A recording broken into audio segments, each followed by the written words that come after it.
Welcome, everyone. It's Angelo Robles, and welcome to Family Office TV. I'm also the founder and CEO at SFO Continuity and Family Office Masterclass. For those of you that see this, I am back from my journey to Europe, primarily to Austria. It was great. More to follow on that. Follow my social media and some of my programs. It was an immersive and an amazing learning experience, but it's great to be back home for the holidays. This is wonderful. Very excited about today. Neuro Performance Secrets for the Rising Generation. It features Andy Murphy. Andy is a world-leading neuro performance expert who for 21 years has developed cutting-edge protocols by working with the best in sports, in health, in online and finance, and royalty. And I just came back from Europe. Well, perfect timing. And now is focusing his passion, listen to this, my family office folk, on the next generation, what I may define as the rising generation, to assist them at their peak performance. During, I might add, the greatest transfer of wealth. I have some little different opinions about that, but let's run with that so they can create, and who wouldn't want this, an incredible future for us all. Andy Murphy. Andy, welcome to the show. My pleasure, and thank you so much for having me here. I'm excited. I've watched some of your podcasts, and I love your interview style and the different types of people that you got on. And you've definitely got a wealth of knowledge in the family office space, my friend. You're very kind. I still have a lot to learn, and I can't say that I have a wealth of knowledge in your industry, but I've always been intrigued by enhancing performance by neurocognitive capability, executive function. I have interviewed what some people will call prominent people like Tony Robbins and others. So I've been very, very fortunate. So I am definitely a student. I love to learn. I'm naturally curious. And sometimes I do push certain boundaries. And I think this is an intriguing subject, which absolutely is impactful to families and to family offices. So given the setup of the rising generation of the greatest transfer of wealth over the coming years to decades, you're correct. This is an intriguing time. Yes. Given that it's neurocognitive, to me, this takes me back to some of the work that I have done on executive function. And maybe from your perspective, neurocognitive executive function, what does that mean to you and why should we care? I love your question already, my friend. I love it.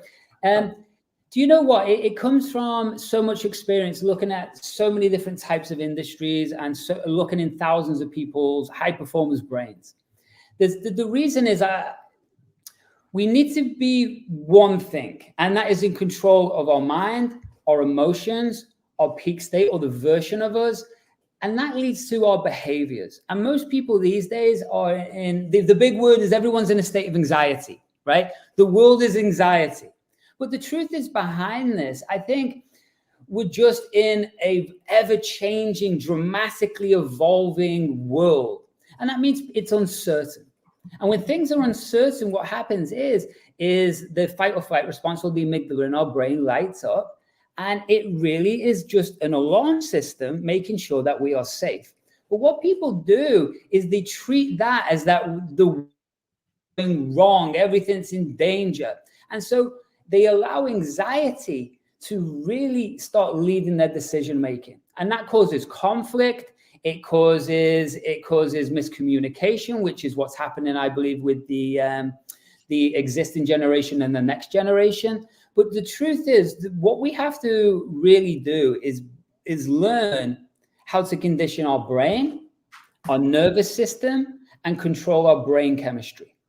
If we can do those three things, then what it allows us to do is to be our best, at our best, and communicate and perform at our best, no matter what the situation is going on. And I always go back to Ray Dalio's quote. I attribute as much of my success to what I've learned about the brain as I do to my understanding of economics and investing. And that, for me, when we look at someone like Ray Dalio in the investment world, it's really what I believe is the difference that makes the difference in how the next generation is really going to find their own identity take this wealth and actually grow the world rather than just spending what the fortunes that they've been given. Does that make sense? Yes, I liked how you used the word to effectively to utilize the capital. We could argue for the sake of good, which I think is good. I thought you were actually going to say use the wealth to grow the wealth more. And for some, where that is important to them, and probably money should never be your driving purpose. And we may get to purpose and things like that later, but that would have been a little bit of a moment where I might have went, ooh. That being said, if for some reason that is your purpose in building businesses and growing, and the byproduct is you get richer, I can't say there's anything wrong with that. No. What I do want to go into is you used the word a couple of times, anxiety. When I was growing up, and I'm not a young guy, there wasn't talk of ADHD, of anxiety. I'm sure there were elements of it, but now no young person is not familiar with that term. Probably very few have not themselves or their parents considered to be evaluated or possibly medicated for it. And I want to be a little careful what I say here, but there's a segment of the population and or quote unquote among the sexes where, from what I heard, maybe it's exaggerated or wrong, but something like a third or might have been 40% of people over 40 are effectively on some sort of anxiety medication. Now, I left off one or two key facts there. Let me be a little bit more careful and frugal with that. But what's going on here? Is the world that much more dangerous? Are people that much more afraid? Or compared to as tribes a long time ago, how we received information, but now we have radio, we have TV, we have social media, we have the rise of the iPhone in 2008 and mobile devices that have things like TikTok, Instagram, and others, admittingly, that I do use, but we have lots of information, often wrong information, coming at us. Society is making us this way, but we probably shouldn't use that as an excuse. I completely and absolutely agree with you. There is, if we look back, everyone talks about the world being in chaos right now, but if we look back through history, has the world never not been in chaos? Has there never not been wars? Has there never not been empires being built and failing? No, it's right. Human beings are human beings, right? It's just that I believe personally that the pharmaceutical industry got behind a lot of this work, and they put labels on things and to make sales, right? But the truth is there is definitely a lot of stress in the world. Let's use that word. And people are really learning how to handle that stress. But the stress has always been there, right? Nothing's really changed. It's just that we have probably more awareness or tools than we've ever had. But going back to your point, Angelo, with social media, what the social media really have worked out through spending billions of dollars, that one of the motivating factors for people to take action or click on social media is a brain chemical called dopamine, right? So dopamine isn't a reward chemical, which is what they used to think. It's actually, neuroscience has shown over the last X amount of years through studies that it's actually the build-up to motivation. It's the motivation chemical. It's actually what allows us to take action. So we're always constantly dopamine driven. And the problem with social media is that we are on a constant dopamine high and dopamine crashes. So we're on this constant roller coaster. And what social media have done, and not just social media, but like even YouTube and misinformation, dopamine's created through something, well, it's novelty. It's new. This novelty could be a negative or it could be a positive. It could be a self-sabotage pattern, or it could be an abundance frame. So we could grow our businesses with it, or we can use it to self-destruct. Either way, what our brain craves for is dopamine.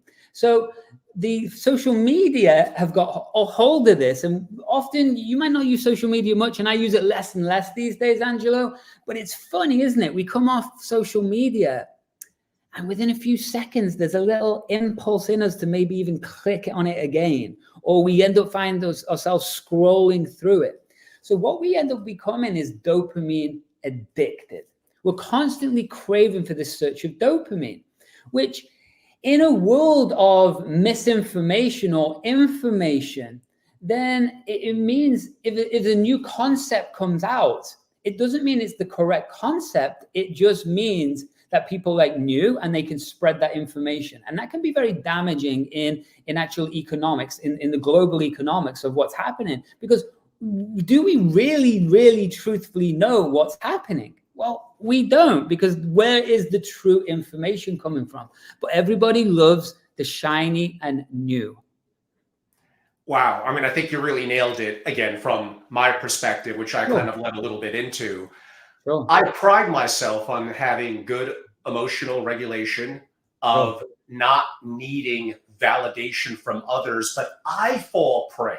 The rare times I may go on TikTok and the more common times I go on Instagram, probably the two most common platforms for relatively the younger audiences, especially TikTok, if you're under 21. And there is a validation from likes to your story, to your post, comments that are positive. I guess it's just how our brain is wired. Now, we could really go back into a real deep evolutionary biology and all that. I guess we have the back of the brain, the amygdala, that is more primitive, more reptilian, that is more based on instinctive. But what makes us, I guess, as humans unique is more of our prefrontal cortex, the ability for critical thinking, the ability of emotional intelligence. But with a new form of media that we haven't adapted to, which really is so new in the grand scheme of things, we have all this information, often misinformation, coming at us that, one, it's, I could argue it's controlling the minds of the young ones, but maybe not quite the conversation for today. But if nothing else, it does challenge what I said before on executive function. And one of the things in executive function is the ability to have a strong working memory to hold, manipulate, and connect information. But when you're younger and your brain's not evolved and you don't have the experience and all this is coming at you, that does become very hard to do. Yes, it becomes very dangerous. It becomes very dangerous in many different ways. And we talk about the wealth transfer. And this is a real passion of mine, because what I've worked with in the past is so many different types of industries, as I say, from world champion athletes to world-class traders to Hollywood producers and actors, to all of these different types of people. And the truth is, Angelo, what I've found is human beings are quite similar. You know, it doesn't matter what pursuit or career we're doing, we kind of respond the same way. Often we all have traumas to whatever level, to whatever degree. We all kind of drive. The emotion behind us is always kind of driving our behavior, and that's what we have to fundamentally get control of. So the challenge is, if we're always getting a constant flood of this brain chemical or new information, we kind of lose our own identity. And then what you spoke about before was tribes. So then we look at our outdated genetics of Dunbar's number. Dunbar's number being roughly about 150 people that's actually changed now in later studies. But the original study was 150 people that we actually know the names and faces of before we start to become overloaded, which is outside of tribe, right?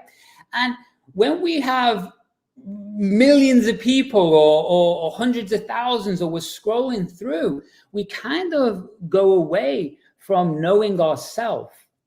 And unfortunately, what happens is people try to be like somebody else because, like you spoke about before, we're always looking for external validation, or not everybody, but that happens when we have traumas or insecurity.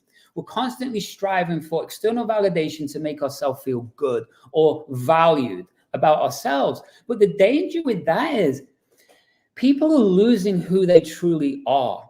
And I think back in the day with business, it was much more difficult to actually start businesses. It was much more difficult to actually find the knowledge of what business was. And so I think with the next generation, there's so much more opportunity online to create these different businesses. Not all of them are good businesses. So like you spoke about before, they could be squandering money. They could be wasting it on other things, but there's so much more opportunity to get this external validation, which takes people away from the truth of understanding who they are. And what I talk about with this conflict, and I really believe it's a miscommunication between the existing founders and the next gen, is that it's such a cultural vast difference in that world and the new world, if you want to call it. And the old school world is done incredibly well, obviously, right? And it's to do with, it was always externally driven to create greatness. Well, the new generation, whether it's through, again, whether it's misinformed or whether it's the right way, they become internally focused to create greatness. But both generations, they want the same thing. They want to be the best they can be.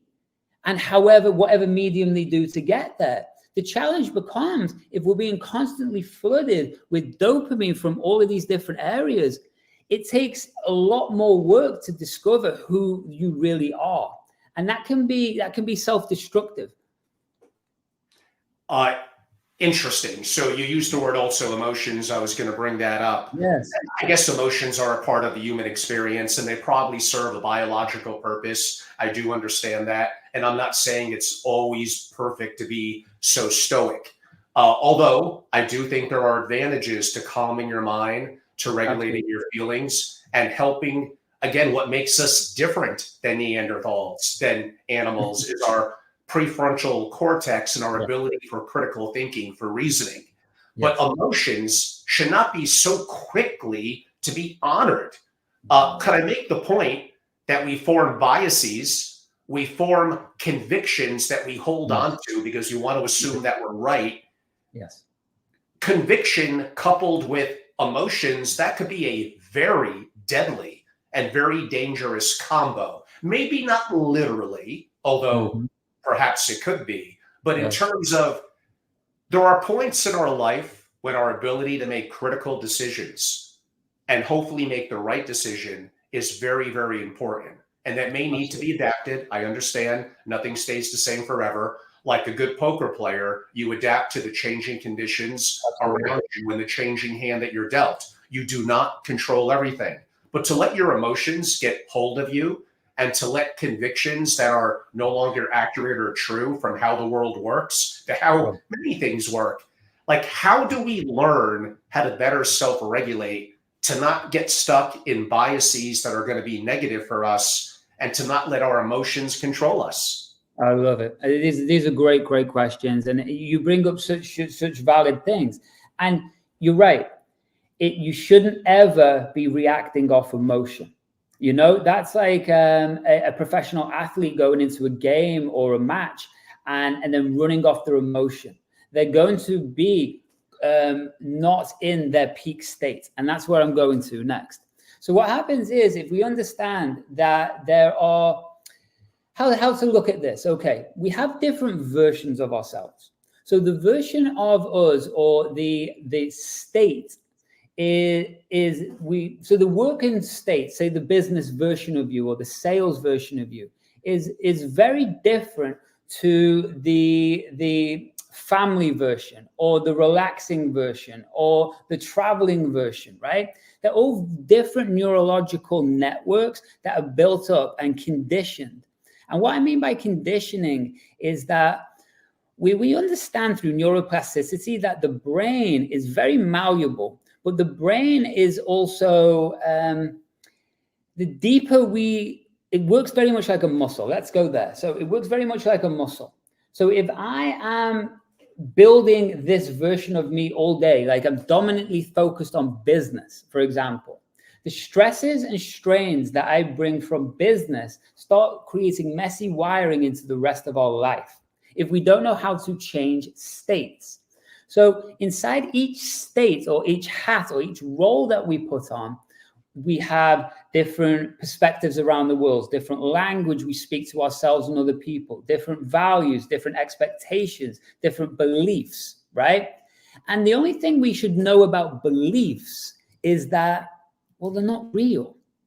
Beliefs Yes. are only, right? Beliefs are only true with the information we have at the time. So what we need is something called behavioral flexibility, an adaptation to new information. So what I call, where we talked about emotion, in each side of these states or the version of you, the dominant emotion is what I call the driver. That driver changes the state or version of us, okay? So if we are sad, okay, that is a sad version of us or a sad state.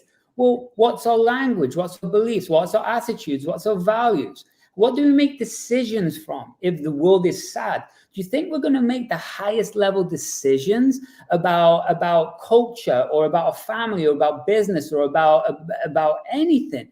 No. So the dominant emotion inside of that is sad. So what if we are happy, right? Just using these basic emotions, but happy, right? We start to perceive the world very differently.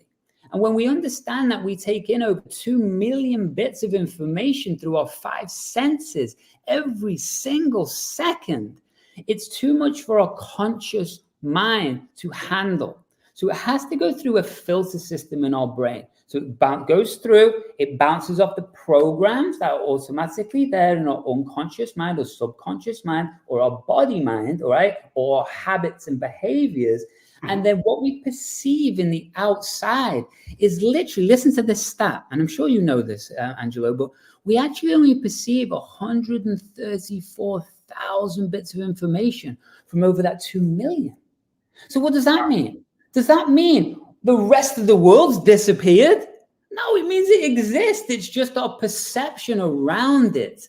And then what happens is our brain, there's a part of our brain called mirror neurons. And mirror neurons replicate whatever we are around the most. And so and this is going back to social media and how people are inputting and creating identities.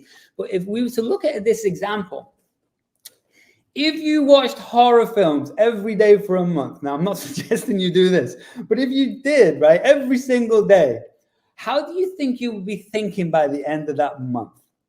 Well, you'd be thinking quite strange, right? If you watched everything about a high performer, or using Ray Dalio as the example we used before, if you watched every interview he's done over a course of the month, how would you be thinking more about trading or investing at the end of that month? Right, you'd be thinking very differently. The brain adapts to whatever we are dominantly inputting. This is through it could be imagery in our own head, the thoughts, it could be books, it could be audios, it could be social media, it could be TV. But whatever imagery is going in, it starts to build patterns. What our brain wants to do to serve neural energy, what it wants to do is it wants to delete, distort, or generalize all this information to make habits, easy patterns, so it can live life, so it can conserve this energy. So if we're inputting conspiracy theory or all this craziness that's out there these days, then your brain starts to see the world that way, which gives you what you're talking about before is a confirmation bias. Then you start to see the world a very different way to a reality, or you start to perceive yourself a certain way and not the truth. Where I really believe the old school business people and existing founders, they really didn't have this external factor the same way. So what they would do is business is the ultimate self-reflecting tool. It's the biggest growth tool that we can have, right? Because it puts you under so much intense pressure. It expands you past boundary after boundary after boundary. And we test ourselves. So how the brain and the nervous system works is what I talk about conditioning. We hit level after level of growth.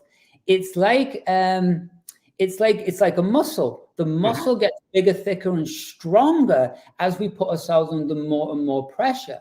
But the challenge is, with today's world, there's often a way that the younger generation don't want to handle that pain and pressure. So they look for escape mechanisms. They look for ways, fight, flight, or freeze response, right? Well, they flight. So they'll look for shiny object syndrome, or they'll look for shiny objects and then develop a syndrome. But then they'll look for ways to escape this growth. I'm ranting on there, Angelo, but hopefully that made sense. Yeah, you said a couple of things I want to follow up on. Potentially the importance of good habits and routines that probably need to be adapted as, again, new information comes in, new information on our body, our brain, on what's around us. So just because I had a routine 12 and a half years ago doesn't mean it's necessarily the best routine for me now. It may also have become too easy for me. And could I make the argument that some level of stress, like you said, if I'm lifting weights and I want to be a 1977 Arnold Schwarzenegger, I need to challenge. I just came back from Austria, so I'm thinking of Arnold. I need to challenge my muscles with a routine that is going to be very stressing. It's going to, and that's how I grow. Now, I'm not saying the brain is perfectly aligned per se with muscles like that, but to some degree, probably, we need new inputs of information that is going to be the right inputs. And some of what we learned in the past may not be applicable moving forward. In other words, do we need to challenge and stress ourselves? Not to the point where we're not sleeping and we're worried every second of the day, although that may be a bit of a different subject. But we can't just coast by. Like we need to do things that are somewhat stressful. Going out there in the world, meeting new people, building companies, working and committing to an employer. This is not always fun, but we have to do it. Therefore, how do we overcome, I may go back to that word anxiety. How do we overcome and how do we challenge ourselves to set goals, to adapt our habits and routines, to constantly work on getting better, not staying static or the same? I love it. I love it. And this goes back to your people talk about purpose and all the rest of it, and that's fine. I talk about missions. What mission are you going on, right? And this could be a 5-year mission. It could be a 12-month mission. It could be a 3-month. It could be a day. But what are we doing? Because mission engages the correct emotion. And we want to actually win in this mission. But what we need, what you're talking about there is something which I teach called personal optimization. I really believe that the inner world creates the outer world. And especially when I look at high performance athletes, it really is defined. And we can talk about the visualization aspect, and people talk about visualization, but they don't really understand what that means. The language of the brain is the visual component, right? So it's visuals, it could be a movie, it could be a picture, it's self-talk, it could be the camera angles inside of that movie. Do you know, Angelo, that there's 64 components that actually structure a memory? And when we start to understand that, then, and we understand that we've got billions of experiences and billions of memories. And the more we repeat them, the more the neuroplasticity kicks in and starts to form those again into habits. So it becomes very easy, very quickly to get stuck in a certainty or a comfort zone. So I have a rule for myself. If I'm still doing exactly the same thing as I was last week, I'm not growing, right? Yes. You wouldn't expect a professional athlete to not be constantly in training camp advancing their skill set, right? So why do people think this in business? I don't know, because business is constantly adapting and changing. And even if we talked about like becoming the best version of us as a human being, we want to be constantly adapting and changing. Because otherwise what happens is the brain, and this is for like health and longevity. If we are not constantly growing internally, then what happens to the brain? It's like a muscle on the outside. It gets atrophy. It's called pruning in the brain. So what happens is the brain literally starts to shut down. And if we are not motivated to take action, then we are not constantly creating dopamine, and dopamine receptors will start to shut down. So what does that mean? Well, Parkinson's, things like that happen. And what happens is people work so hard in the business world. People work so hard.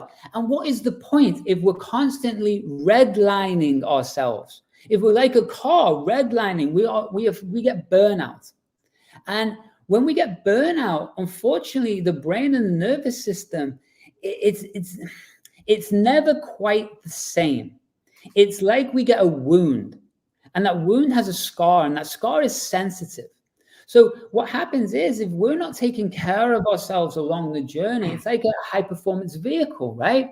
You wouldn't expect to drive a Bugatti, right? Or whatever your flavor is, and not do maintenance on it, not take it in for checks, not learn how to drive it, right? The correct way, not learn how to drive it at speed. But for some reason, because business world is so externally focused, they lose these tools. They don't, they think they know the brain. But what's the truth behind adapting or personal optimizing ourselves? Well, let me look at it this way. What's the real return on investment behind 10% more focus, or 10% more creativity, or 10% more drive, or 10% faster decision making, or an extra 2 IQ points? What does that do in this ever evolving, changing world? Because this younger generation, they're very competitive, just the same as the older generation. I'm old too, but this older generation, we're competitive, you know? So if we're not staying ahead, then what happens is this younger generation are going to catch up and overtake. And that's what you'll find. So when I've worked with like people like billionaires all the way down to whoever, the people that succeed are the people that aren't really necessarily focused on money. What they're focused on is the mission. That's what I was going back to. It's building that business. It's building what they love. It's growing something. And when that happens, well, they're fulfilled. And if you look at the blue zones are the areas of the world where have the longest life of people. What they're doing is they're socially interacting. They're enjoying themselves in life. And my whole point is when I work with executives and people, it's like you can push. And I've been through like all of this before in my own life when I was younger, pushing too hard. And that's why I'm so passionate about it. But when people push and push and push and push and push and push and push, it's like you're redlining your Bugatti, and that's it. It's going to burn out. So back to your point in your question, why must we constantly evolve and grow and get better? Well, there's biological consequences if we do not, right? There's biological consequences. And even inside your organization, I call it your an ecosystem. Whether it's the ecosystem of, it could be, look at it this way. You've got the founder, and the founder does what? Well, the founder leads the vision. The managers dictate the vision. The team move the vision. And the family, well, they get the ripple effect from the vision, right? And do you know that did you know this, Angelo, or anybody listening? Stress, the stress hormone is contagious. It's contagious through your sweat glands, right? Cortisol. So your hormones, mirror neurons in your brain, the unconscious behaviors. So if you are a founder or running big teams, or even the leader of a family, if you're constantly stressed out, which you could call anxiety, old school, we call it stress, right? Whatever you want to call it. But that is actually has a ripple effect through the whole ecosystem. So what it means is performance does too. Happiness does too. The same beliefs, values, language, attitude, vision, culture, that has a ripple effect. So if we want to perform our business to perform its best, or family to perform at its best, then we have to take personal responsibility for what we are thinking, feeling, and acting inside of us, because that can create success, or it can create devastation. And that's where my passion comes from, Angela. Wow, that was a masterful answer. Thank you. Going back to what I said earlier about executive function, I guess related to that is an aspect of it that has gained prominence over the last 2 decades, what we define as emotional intelligence, which I guess to me involves mastering feelings around better dealing with stress and life's ups and downs, as well as focusing on what matters and making sound decisions, which comes back to some of the questions that I led into asking and some of your responses. Now, let me live up a little bit to the title, Neuro Performance Secrets for the Rising Generation. We laid a framework and the challenges they face and how it's going to be on them to overcome. And by the way, my generation, much older, I want you to be successful because one, it's selfish. It's going to be to the betterment of me. Two, I have a son that fits into the Generation Z, and I care about the world. And I care about, forget the future for me, the future for my bloodline, my child, and what comes after that. So for me, I want to do everything I could to mentor, to share, to also learn. Of course, there's much I can still learn. Always. Even from Generation Z, although sometimes it's a little frustrating, but there are certain things I can learn there.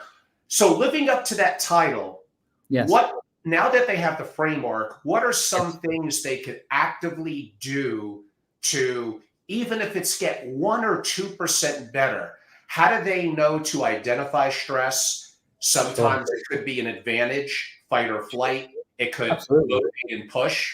And, you know, maybe one thing that I'll lead with, the amount of time that the young ones often spend, back to what we said earlier, on social media, primarily the 2 platforms that I noted, maybe Snapchat will be a third. It's shocking.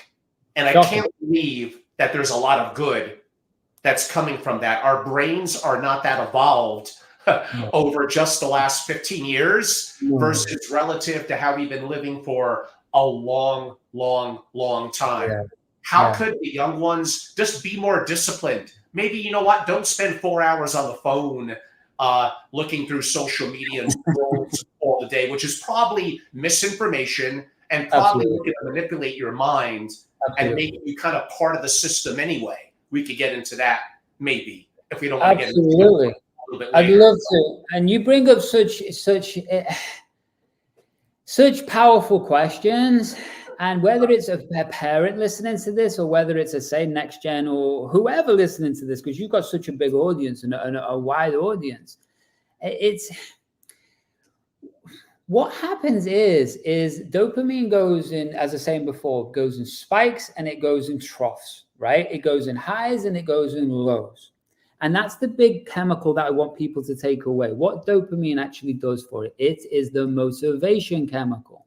So the first thing that you've got to understand is what most people do, unfortunately, and I remember back in the past, I did this, but it's what do most people do? How fast do they get on social media in the morning?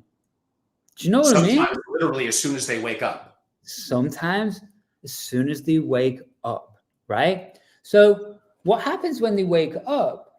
Their nervous system, understand this, what's happening inside of them, first of all. And this is what people need to understand. We're interrupting patterns here. How you interrupt the pattern is you look at what thought or what feeling is happening right now. That's the best way to do it. So we're activating what you use very, very prominently is the prefrontal cortex, the decision-making, right? So this is your self-talk, to put it in layman's terms, right? So we can, in performance, we can actually use self-talk to navigate our focus. And this is also a way to interrupt patterns in the moment, right? So what thoughts am I feeling right now? Most people don't even take that time to check in that because, again, we're externally focused. So people wake up in the morning, and when we understand what I was talking about before with the brain, the limbic system and the filter system in the brain, we can only handle so many things. Actually, the filter, consciously, we can only handle about 3 to 5 things at once, right? And ultimately, one thing at one time, but 3 to 5 things at once before we become overloaded. So what happens is people wake up in the morning, they're not taking a conscious awareness of themselves. So instantly they feel overwhelmed because their brain is looping on all the things they got to accomplish that day. Each one of those things is unknown because that's life. Welcome to life. It's unknown, right? So what happens is is they try to take control. So the nervous system in that moment is in sympathetic. Sympathetic means we are amped up, right? Parasympathetic means we are in rest and digest, but also calm, right? Their brain wave, if we want to go into brain waves, the brain wave is in something called high beta. So that's anxiousness, right? So, and we don't know what you've been dreaming about. And we also don't know what you've been putting in your head before you slept, which was also building patterns. And so who knows what you were watching, probably social media before you went to bed. So you have all these crazy thoughts in your head, you go to sleep. Well, guess what? Your nervous system's being jacked up. So as soon as you wake up, you're already in an amygdala response, a fight or flight response, right? So people then, instead of taking this internal focus, they go external, social media. So what we must do then is understanding the brain works like a muscle or like a muscle. And so that's where we must develop these simple routines or patterns. Let's take charge of how we're thinking, feeling, and acting right there in the moment, okay? So first of all, we can do very simple stuff. Let's give you one example, right? Because everyone talks about breath work and all of these things, and that sounds a bit woo-woo. I was going to get to that. Yeah, it sounds a bit woo-woo, right? So let's talk about some tech, right? Because I'm all about part of what I do with brain chemistry and nervous systems is we introduce tech and supplementation and stuff, besides the psychology component. So what that means is that we could literally start controlling our brainwave. So if you used there's many different apps. I use very specific apps, but it's if we use something called binaural beats, for example, we're not using neurofeedback machines, but binaural beats, very, very simple. They're everywhere, right? You just got to make sure that actually the brainwave frequencies and not just like a noise, right? So binaural beats hits both sides of the hemispheres and creates a spike, right? That creates a brainwave.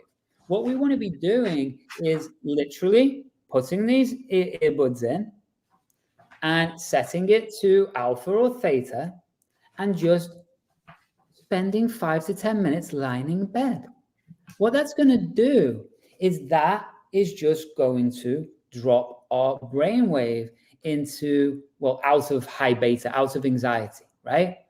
If you just did that one thing, I can show you many other things, but if you just did that one thing every day that takes 10 minutes, suddenly the impulse to search for dopamine or something external outside of us changes. What does that mean then? Like I was talking about before, the emotion is what I call the driver to our state or version of us or perspective of the world. So suddenly we are not anxious. So we are now calm. So now being calm, what's our view of the world? Well, suddenly what's our belief of the world, ourselves? What's our attitude to getting things done? How do we talk to ourselves, right? So suddenly we start interacting with the world very, very differently from that one simple thing, right? In the mornings, then that feeling becomes really addictive, right? Because it feels really good. To get out of bed and actually be calm and not frantic feels really good. To not go on social media and start hammering it through and then come off social media and still be full of anxiety and stress, because it doesn't solve anything. It's just a way that the amygdala, again, it's a flight response. It's a way to escape the moment or those feelings, right? So that's one thing that we can start to do to take control or charge of our own internal world first thing in the morning. Wow, I think that's fantastic. I mean, actually, I'll share a little bit of, and I do adapt it and change it, but some of the things that I do, and let me know if it fits into your personal experience as well. I do think that there's a level of science to this, and it's been proven, but also there's a percentage, like many things in life, that is art. We're all individuals, we're all different. Not everything needs to be 100% proven. There is some degree of faith, and to some degree, we create our own reality in our mind. And our capability of how we think is really probably the only true thing that we really control. It's true. There's an event. That's true, Angelo. You don't control every event. You do control your response to it, and that helps to determine the outcome. Yes. So for me, I think it's important. I do use the word purpose to kind of be the purpose, have goals and have goals that are aspirational. Yes. I generally find more successful people, there are exceptions to this, I get it. Generally, more successful people, in my experience, tend to get up very early. Yes. It's just me. And I'm not saying I'm natural at it. I'm not. Trust me. They tend to do a little bit of, maybe it's Wim Hof breathing, maybe it's meditation, maybe it's TM, maybe it's a level of gratitude. So there's various ways of doing that.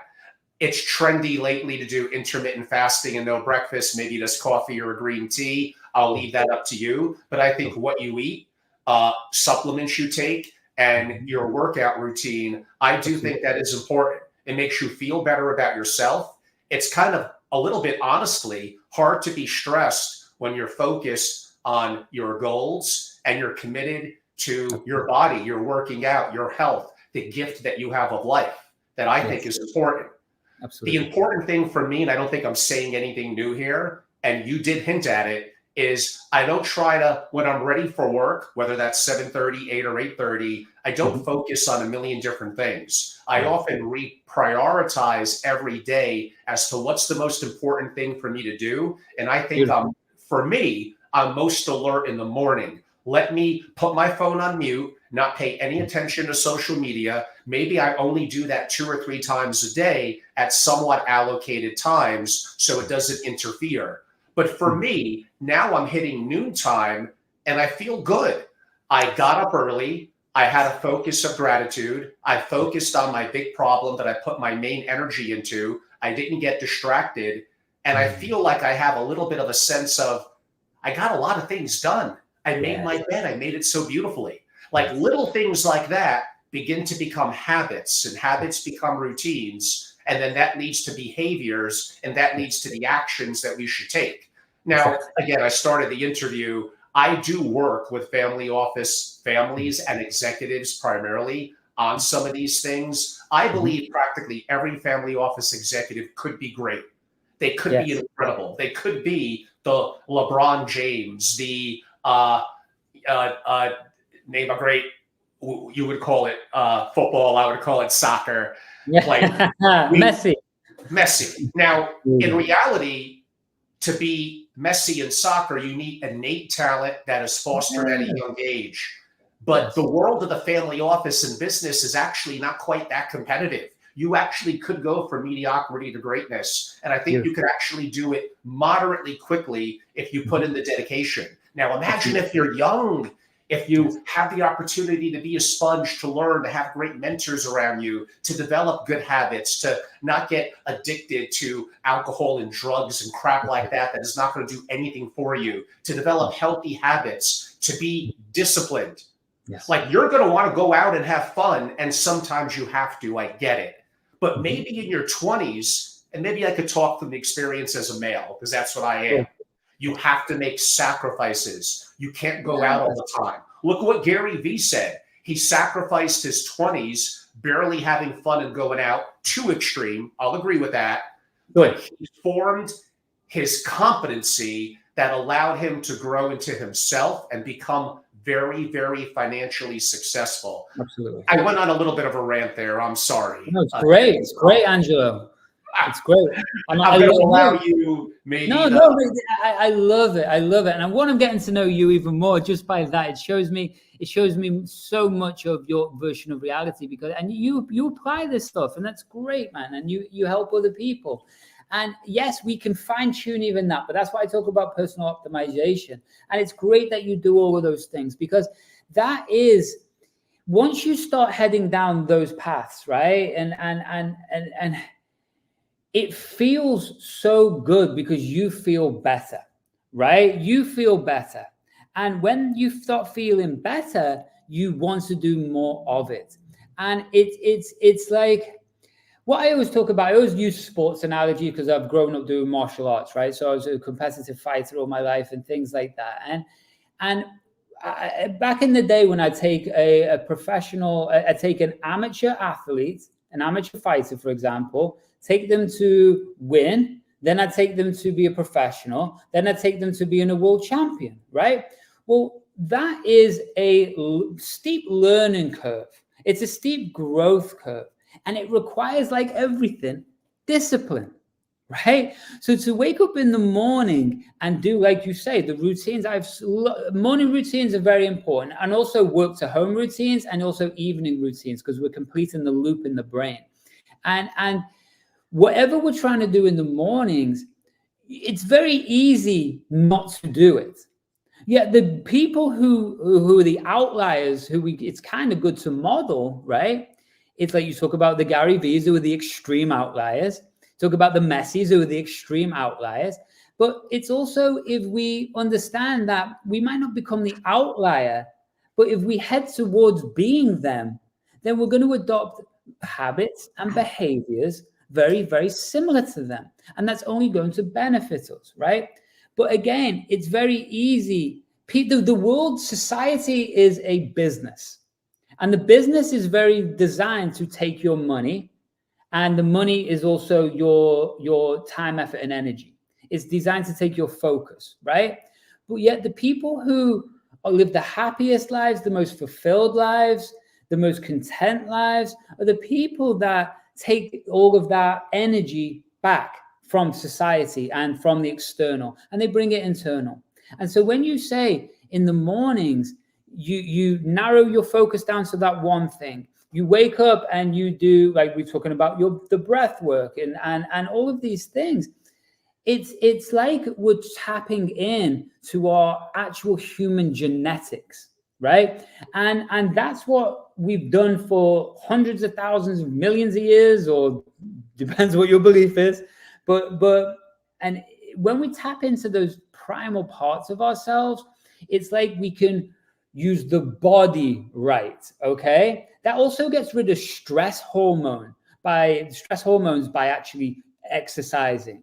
And then the modern bit of our brain, which we've spoke about many times, is the prefrontal cortex, that we're still really working out how to use these things. But if we can understand that, if we can develop these basic routines, then what happens is, and the emotion drives us, so we best be in control of what emotion is driving our behaviors and habits, so we can communicate.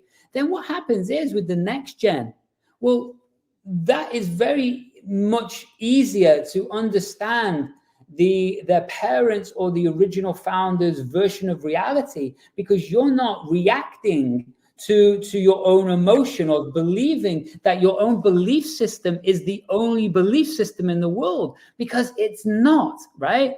The people who created those multi-billion-dollar businesses, well, they knew a thing or two, right? That's how they got there. So their version of reality is very valid. We can learn from that just as much as they can learn from the new generation.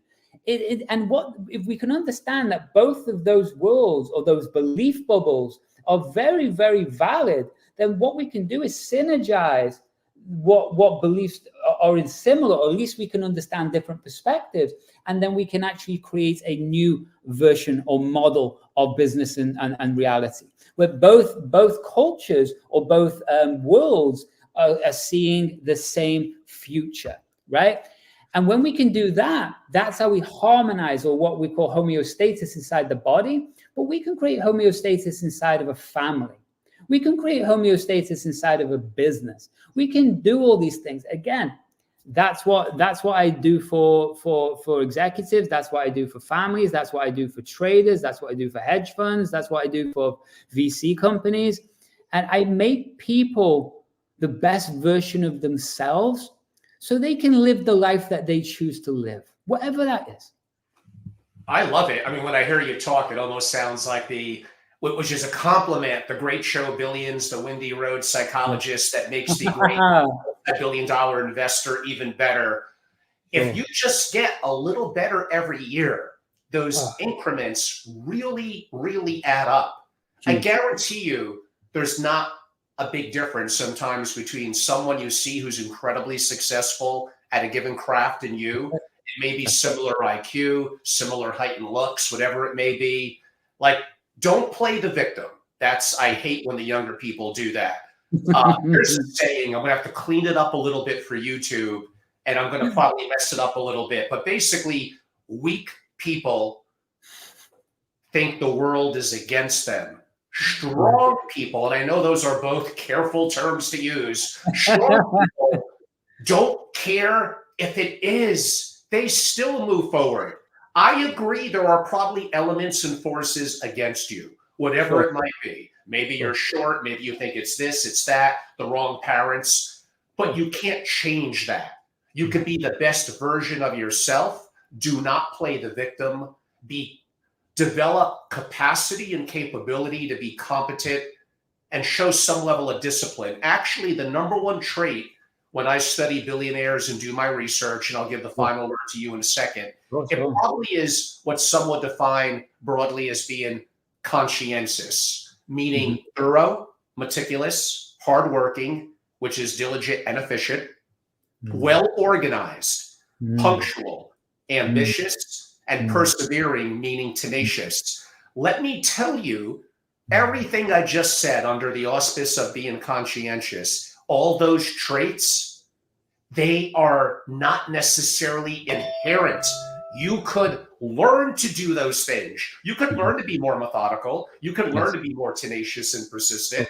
Yeah, there may be some biological factors that play into it a little bit, but for the most part, this is a decision that you make. On that note, we did have so many more things to cover, things like reasoning, which is fluid intelligence, planning, which is also fluid intelligence, inhibitory or inhibition control and all that things for a part 2. But if I had to give you 3 minutes in terms of to wrap it up and the work that you do and how you help athletes, rising generation family members, entrepreneurs, business people, VCs, talk a little bit about kind of wrapping up our conversation and what you do and how people could learn more.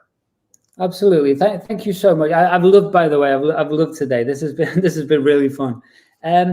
What I do is I condition on an athlete's point of view, but let's talk about, it could be F1, but let's talk about VC companies, hedge funds, let's talk about the finance world, but also let's talk about family offices, because that's why we're here. What I do is something called personal optimization. Personal optimization is split into 2 different categories. It's split into peak performance, and it's split into personal advisory, okay?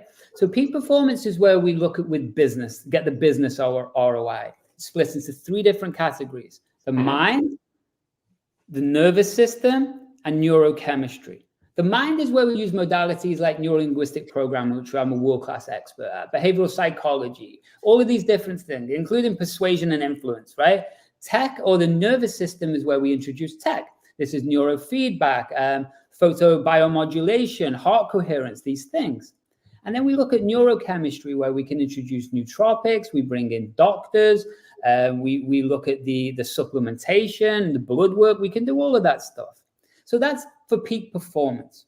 The other side of it is what I call personal advisory. And you touched on that with the EQ side, right? This is where we're creating fulfillment and optimization at home and in business, right? Because I really believe with this ecosystem, whether it's founders, managers, teams, or families, right? We all need a safe space to drop their identity, right? So they can speak about personal matters. So you can open up and unlock blue ocean thinking.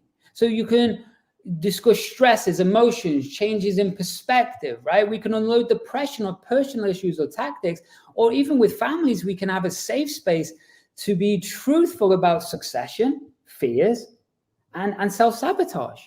So when we look at personal optimization, I split it into those 2 different areas, and that really covers anybody in any world who is a true high performer.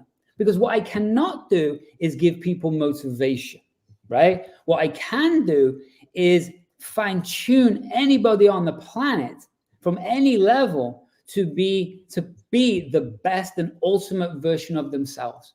And that's my passion. This is what I've done for 21 years. And yeah, I'm just getting started. Yeah, you said something that's a bit of a pet peeve of mine in a good way, because you have the same attitude. I like it. I hate when people, and again, I'm trying to clean it up and being a little politically correct. I hate when people say, oh, you're fine just as you are. Go and, you're going to get the the spouse or the loved one of your dreams. You're going to become a billionaire. You're going to get this job. You're just fine as you are. No, you're not. You're likely not good enough. It gets a little better. Relax. Don't get mad, audience. You're not the best version of yourself that you could be. If you show a level of, I want to be great, I'm willing to be disciplined, I'm willing to learn what that's going to take. And I know that's not going to happen in a day, probably won't even happen in a week, a month, or a year. But I'm willing to take that first step. The best way to eat an elephant is simply one bite at a time. So no, do not be satisfied. Don't listen to your friends who tell you you're good enough as you are. You're probably not. You're not the best version of yourself. I know that's a kick in the pants to some of you. I'm just telling you the reality of how it is. Andy, if you disagree, you could yell at me. No, I agree 100%. Because, I just to add on to that before we wrap up, because I value everyone's time and especially yours, Angelo. If you were already the best version of you, you would have already achieved the result that you wanted, right? That's the truth. It's the harsh truth. And it's okay to have a harsh truth. Yes. It should put the cold water on your face and realize there's things you could do to be the best version of yourself. Andy, and I think the work you're doing is amazing. I highly recommend people learn more and reach out. How could they learn more, either on a website, on social media, and how can they reach out to you? The andymurphy.online is the website. And you can access my podcast there. You can reach out to me there. We've done over 2 million downloads. We've done over 400 episodes of the podcast and had a lot of world-class guests on. But really, let's just have a chat, because everyone's situation is so unique, so different. And I work with so many different types of people. All I do is we book in a time, we have a chat and see how I can help you, if I can help you. And we take And one more time, Andy, either the website and or your email. Andy Murphy, andymurphy.online or andy@andymurphy.online. I've been a fan of some of Andy's material. I'm relatively new the last couple of months, but I loved it. I think it's intellectual, yet also it's down home, it's passionate, and you could tell he's a big advocate and is confident. I could argue there's no such thing as confidence because it can't be measured. He's competent. That could be measured. So I highly recommend you have an opportunity to reach out. Everyone on Angelo Robles, the Family Office TV, SFO Continuity, which is my private kind of mastermind and membership group, as well as Family Office Masterclass, where I teach the world practically 98% of what I know about the family office community and how to have a great family office. Most everything I do for now is under my brand. So my name as well, like Andy, AngeloRobles.com. I have a relatively unique name, so I was able to get the .com, thank God. That was a while back. I'm very active on social media, 2 YouTube platforms, Family Office TV and at Family Office. You could find me. If you're interested in learning more, wanting to be a part of the mastermind type groups and things that I do, you'll simply know how to reach me. But more important than me, definitely have an opportunity to learn more about Andy, have the opportunity to reach out. We will definitely have him back and do a deeper dive. I was a little crunched for time in about 1 hour today, but maybe we'll do 90 plus minutes the next time. It'll be a pleasure. Andy, thank you so much for the generosity of your time. Everyone have a great day. Thank you. Pleasure.